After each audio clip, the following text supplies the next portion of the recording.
Everybody, it's Murders Taylor, social service agency over here on 105. The love of my life works. Her name is Joy Lane. Okay. First of all, a few things strike me. The name is weird. Joy Lane? Isn't that their song from some country hick? Jolene, Jolene, Jolene, Jolene. I feel like I just nailed that. Stuck the landing.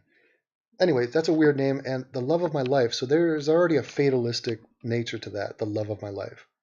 It's all good, to have a love of your life, to classify somebody as that, but it is a little bit dire, a little bit severe.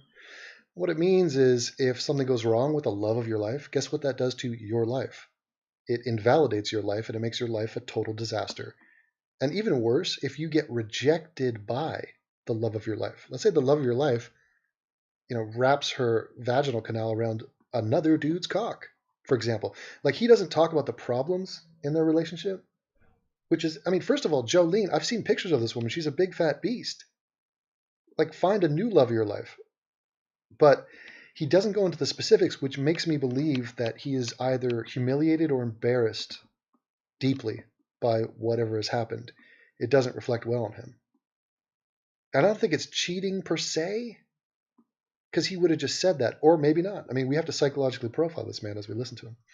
We've been together 3 years. We're supposed to get married, but it was just some bullshit that I just couldn't deal with her. Okay. Been together 3 years, supposed to get married. Okay, so it's very sweet. He wanted to become part of the 24% of black people that are married. That's not an exact stat, but you know what I'm saying. I don't know why. I think marriage is a dead institution, but that's a tangent. So that's very sweet. It's a love story, but she just had some shit that he couldn't deal with. Let's try to think what that is. It sounds like he's in love with her. So it sounds like the problem is not he's sick of Jolene. He refers to her as the love of his life. And we're supposed to get married. What does that mean? That means you were engaged. I guess. I mean, it seems like maybe she was not as into it as him, or she was nagging, or had. I mean, something must have happened. Anymore. But anyway, she's the reason why I'm making this video. She's the reason why. I'm talking very weird. He's the reason why I'm making a video. It's very odd. I mean, on top of it all, he's vertical filming. I mean, just I don't know if we can add that on to whatever sentence he gets, but What's about to happen today? Because she fucking drove me crazy. okay, drove me crazy. So again, it's this cryptic language. What do you mean drove you crazy? How? Through what? Is it one of those things where you're obsessive, you're paranoid, you think she's cheating on you? I mean, what is it beyond cheating that can be such an egregious offense in a relationship? Isn't that the biggest slap in the face? To take the intimacy you have with somebody, the trust, and just to, you know, cast it to the wind? Isn't that the most emasculating move that she could have done? What other possible thing? Like, and it's so weird that he doesn't say it because this is basically his last will and testament. He might as well come clean and be like, because he kept saying, I'm doing it because of her, but he doesn't say the reason. Like, what did she actually do? But anyway, I work at Beachbrook, and Beachbrook is another reason why I'm going crazy. So, I mean, okay, it's my what? bad cheer. Hold on, Steve. It's me. Okay, Beachbrook. What is Beachbrook? Why am I supposed to know it? He's talking about. See, that's weird because what does that say that he doesn't clarify what Beachbrook is? Are we supposed to know? Is this like, didn't he say something about social services? Beachbrook could be anything. Could be a library, a coffee shop. I guess you don't have a picture ID for a place like that, but Steve Stevens. This reminds me of the movie Hot Fuzz, where they were talking about trying to find a suspect, and they're like, "What? Do you want us to interview everybody in the town? Just go through the phone book? Should we start with Aaron Aronson?" Steve Stevens. So it's very sad, but we can't put this on the Muslims, even though he does have a beard. I don't think he's Nation of Islam. So I'm just making this to say fuck Beachbrook and Murders Taylor. Okay. That's a true American. He's about to go on a murderous rampage with a gun that he just waltzed into his shop and ordered it. Haven't we put black people on the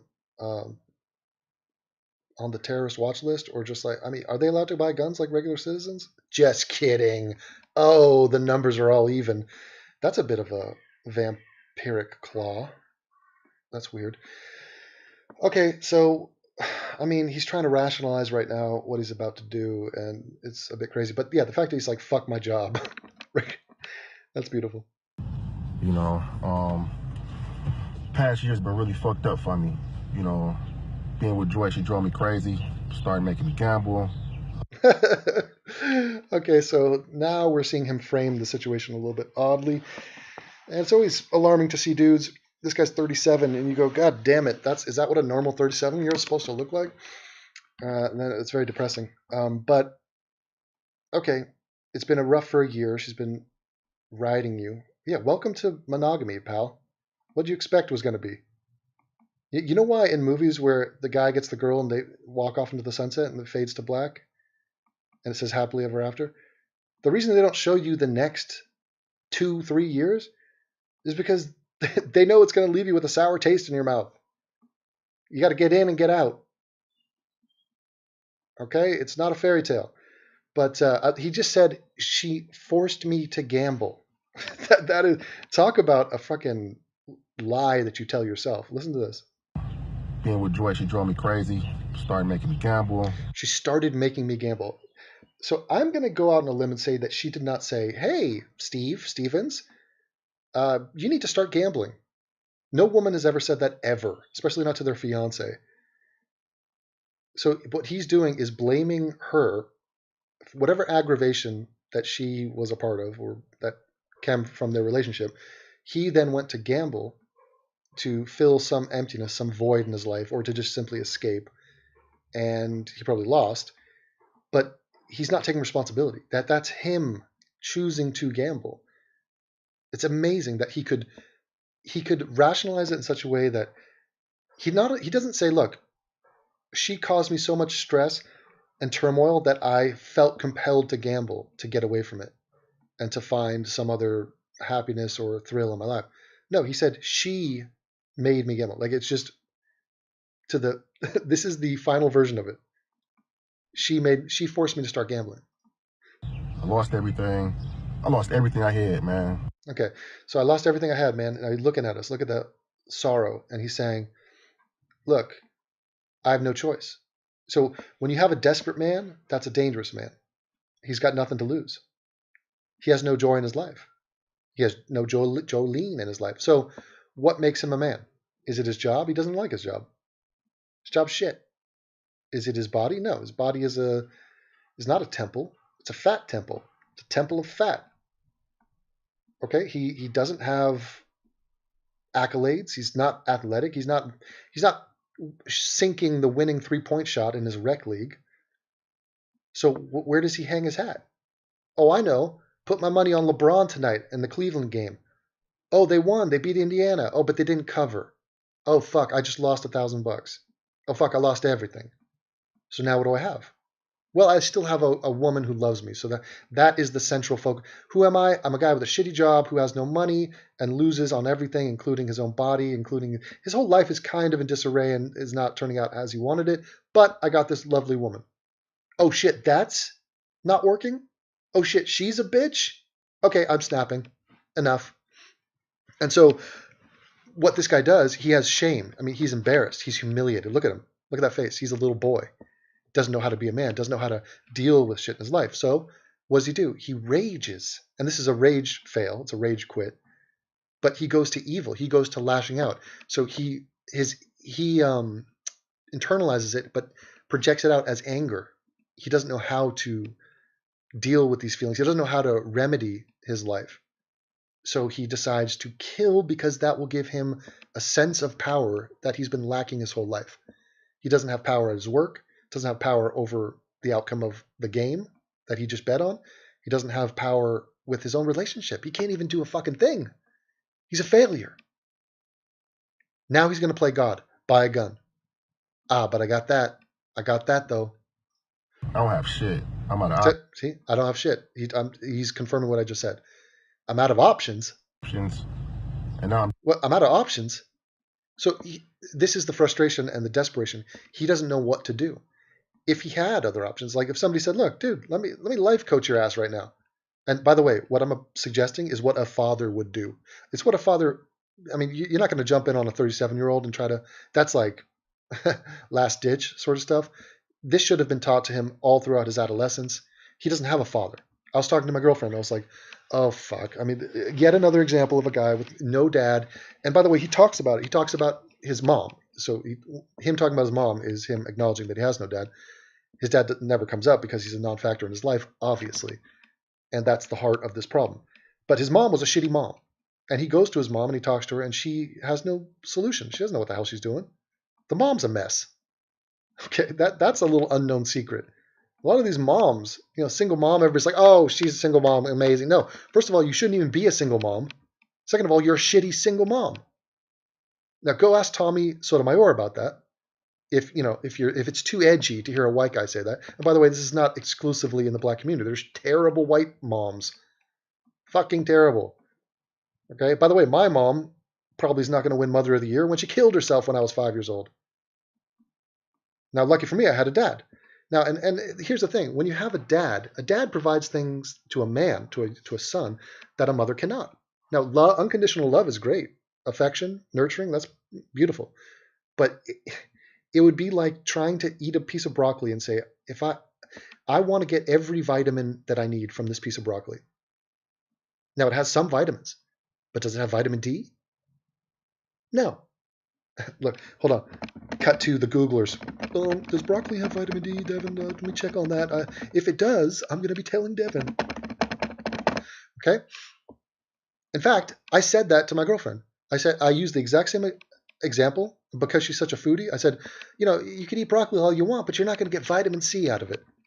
And she goes, broccoli has a lot of vitamin C. Like totally just, skipping over my entire point. She knew my point. But I assume vitamin C comes from oranges and fruit or whatever, not from broccoli. But she was like, So look, the point is, a father is needed for these things. These are lessons in life. So when the shit hits the fan and your life, goes upside down, what do? He says, I have no options. I got no choice. I got nothing to lose here. So yeah, let me go kill random people. That's a good plan. That's a way out. So this is just total disastrous situation, and it's evil and beyond comprehension that this guy would take this action.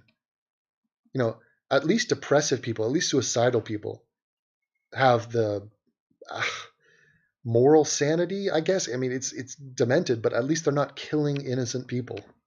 Okay, so if you're gonna kill yourself, if you're gonna, swallow your own sadness and just detach from the world, do it.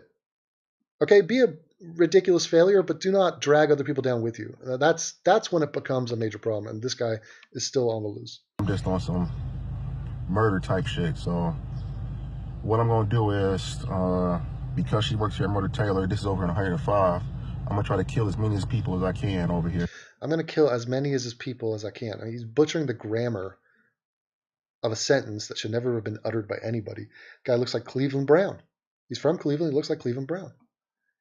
And he's sloppy as hell, and he's sullen, and I can't even get inside the mind of a guy like this. I mean, this guy needs to go away. He needs to die, and it's one of those things where, you're having a Sunday afternoon, you're watching the NBA playoffs, and all of a sudden it's like, oh, by the way, this guy just murdered another man live, and he's on the loose. So yeah, just if you know anybody out there, let him know. Damn, we have to deal with this now. So fuck Murders Taylor and fuck Joy Lane. Fuck Murders Taylor. Who's that? It's another reference. I don't know the reference. Also, a oddly manicured eyebrow that looks like it's been shaped, which would mean that he's a closeted gay. Because when you have an eyebrow that resembles a sperm, then I'm calling your heterosexuality into question. And it's fucked up too, because I never really been on no sucker shit like this. This is some okay sucker shit. Okay.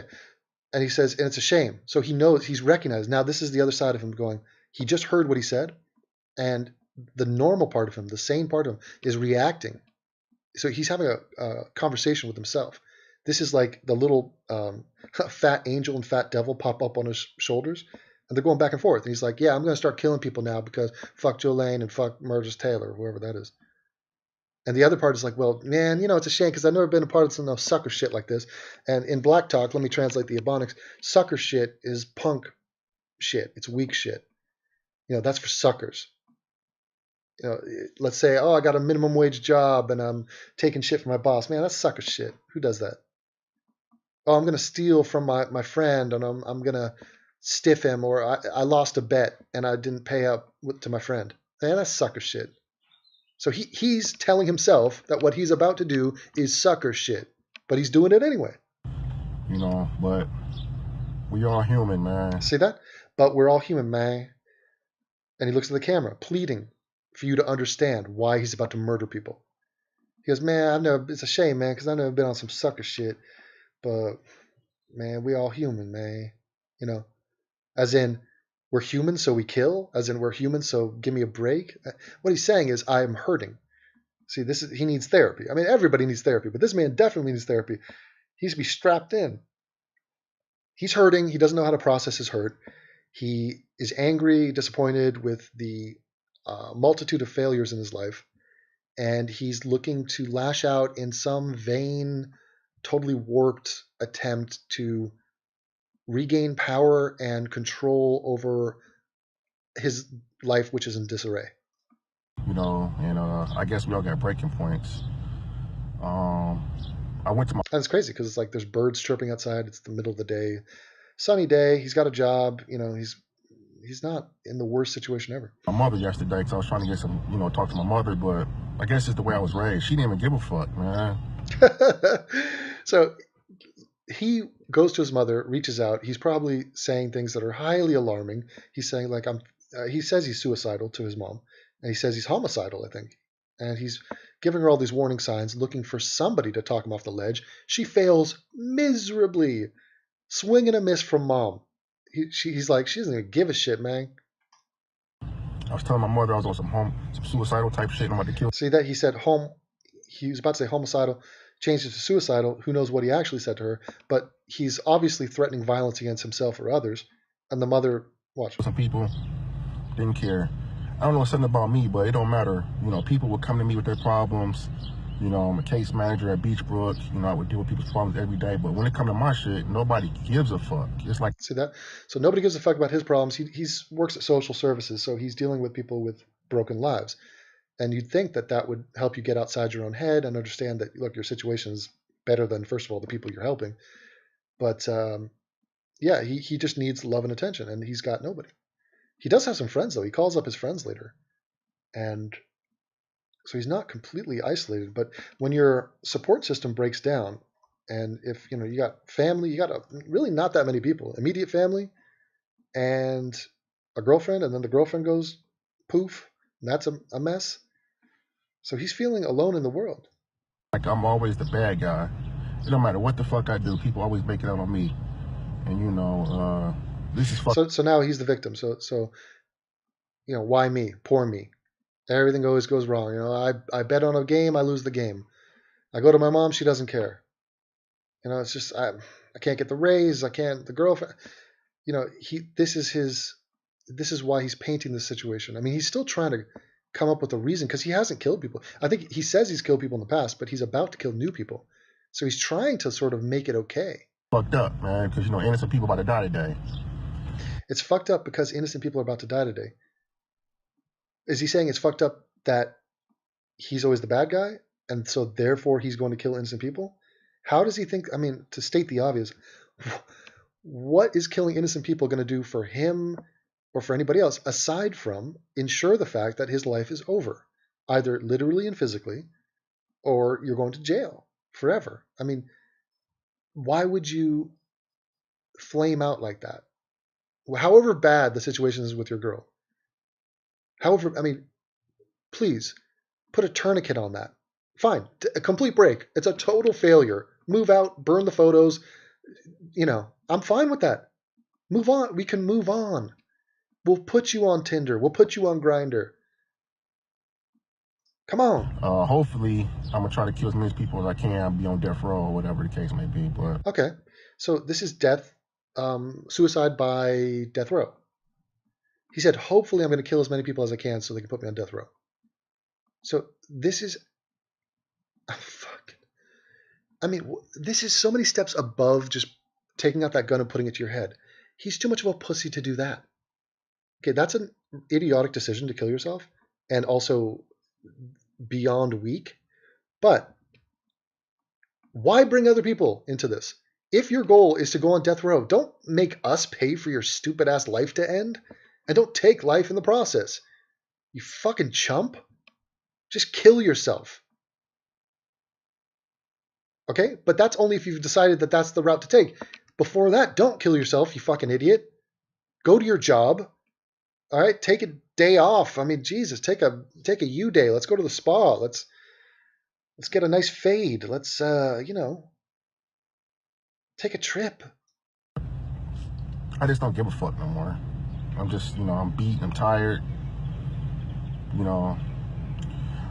I will say this though, the people I'm gonna kill today is Easter Sunday. It's not my first. The people I'm going to kill today are going to rise in 3 days. So it ain't no thing. Why is he bringing Easter into this? I mean, please do not make any religious references on this fucking insane evil shit you're doing. I got a few people that's over here off of. Also, why is he not killing Jolene? Is that not weird? Talk about some passive aggressive shit. If he has a problem with her, why is he not killing her? I'm not suggesting he do that. Obviously, I'm against everything he's doing. But where's the logic? And what does that say? The street is 108th and Cedar. It's an abandoned house. I kind of lost count. Let's see. I got some people on off of 80 Road.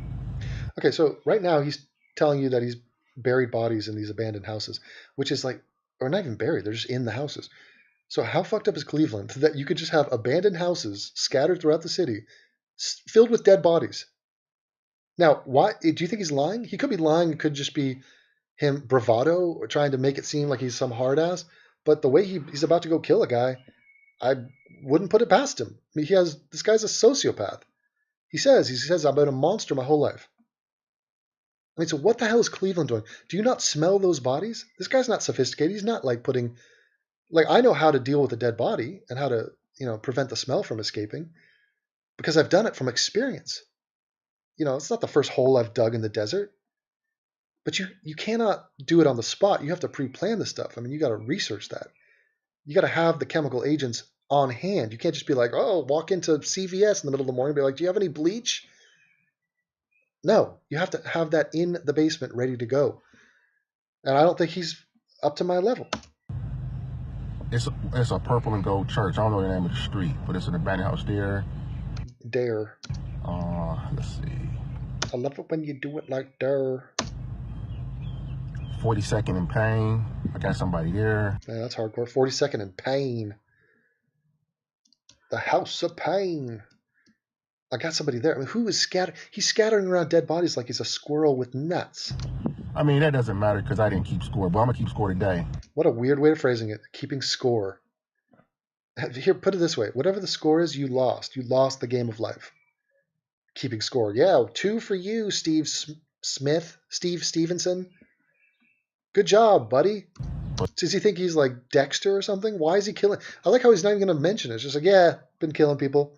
Just like, I mean, usually if somebody just says in passing, oh yeah, by the way, I killed some people and stashed their dead bodies in an abandoned house. Oh, the address of the house? You didn't ask, but I'm going to tell you. 42nd in Pain. The next question from whoever he's talking to would be, why did you do that? But he doesn't feel obligated to tell us why.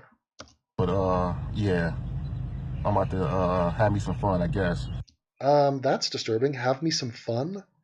You think it's fun? It's keeping score. It's a game. Man, it's a shame. And this shit is weird, man, because I never. Okay, so now it's the other angel. It's the fat black angel on the right shoulder who's about to be like, man, this is weird because, I never thought. Well, I'm not gonna say I never been on no sucker shit like this, but fuck it. but you have been on some sucker shit like this because why are you killing people on 42nd and Payne? Why are you stashing bodies in abandoned houses? And by the way, how about the neighborhood watch of Cleveland? You see a guy just dragging a body into a house, and you're like, man, snitches get stitches. I ain't about that. I mean, come on. You know. Oh yeah. After I hit these people over here on St. Clair, I'm gonna start fucking with Greeks. I'm gonna just start randomly shooting Greeks in the head. Fuck it. Okay, so I'm going to randomly start shooting Greeks in the head. Now, don't try to make up for the fact that you killed all these people by shooting Greeks and doing a public service. Don't.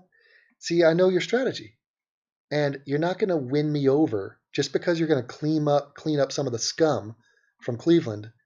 It's still technically a crime. You know what I'm saying? So don't. I'm gonna target whoever. I don't even give a fuck. I don't give a fuck, man. I'm a rebel. I'm a renegade. I'm sitting here on my fat fucking ass, my government job, and my girlfriend didn't do what I want her to do, so now I'm gonna be on some sucker shit and kill some Greeks, man. Yeah, keep score. Until I get caught. So yeah. Yeah, buddy. Good plan. Some more videos of blood.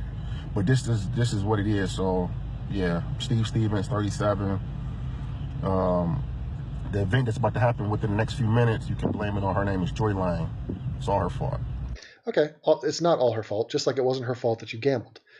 And whatever argument you have, I'm siding with Joe Lane anyway. So, and why would he state his name and age, like as if it's for posterity? Like, why? It's a weird calling card. In other words, he's not trying to get away with it. He's trying to, in a weird way, he's trying to matter even in infamy. So he's signing his name. It's like some serial killers, it's not good enough to kill and get away with it. They want a little bit of the shine. They want the fame. They want to matter. And especially like you'll get guys like Ted Bundy or there's a bunch of like the Zodiac, or I'm not sure specifically which serial killers, but it's a trend where the serial killer becomes famous and the person is like, shit, I am that guy, but I'm not famous. I'm just a schmuck. I'm a mailman. I got nothing in my life, but that guy's got all this like power and people are talking about him. He's in the news, and man, maybe I should like try to tap into that somehow. Maybe here's what I could do. And here I could tell people I am the Zodiac killer. I am the Night Stalker. I am this guy. And then people will know that I am important. I am powerful. You don't understand. That's my work. I did that. I'm God. Okay? The women at the bars and clubs who rejected me, they treated me like I was less than dirt. I was nowhere near God to them. I was a scrub, a worm. But now they will see that I am God because I killed. And who am I? I'm Steve. Steve Stevenson. Steve Shives. Steve Shives is a serial killer. That's my point. My mother too. Put her in there. Maggie Stevens. You see that? On second thought, you know who else is to blame? My mother, Maggie. Put it on her. Now, first of all, yes, she was a shitty mom, and yes, she is what bred you, and it is partly her fault. It's partly your father who's not there. It's his fault, but it's not their fault. Literally, that's secondary. It is your fault. This is your action. I blame you. Or Maggie Green, she goes by. It's her fault too, because she's the one who created this fucking monster that I am. She's the one that created this fucking monster that I am. He just said. Now, do you think Maggie is in favor of killing people? No. No. So we're going to draw a line right there. And for whatever Maggie's deficiencies is as a mother, I'm guessing that she is not homicidal. So this is on you. This sucker shit is you. Yeah. So between them two. All right. Yeah. I'll see you in a minute. Okay. Well, he goes on and he's talking and he's yapping. And I think we've dissected him sufficiently. This is an abysmal situation. I look forward to his demise, and I'm rooting for people. And we put out an Amber Alert on this man. I mean, everybody knows his face and his car, and I don't know where he is. And did he have a backup plan? Is he stowed away? Is there a friend helping him out? They have a $50,000 reward. So screw this guy and have a good night.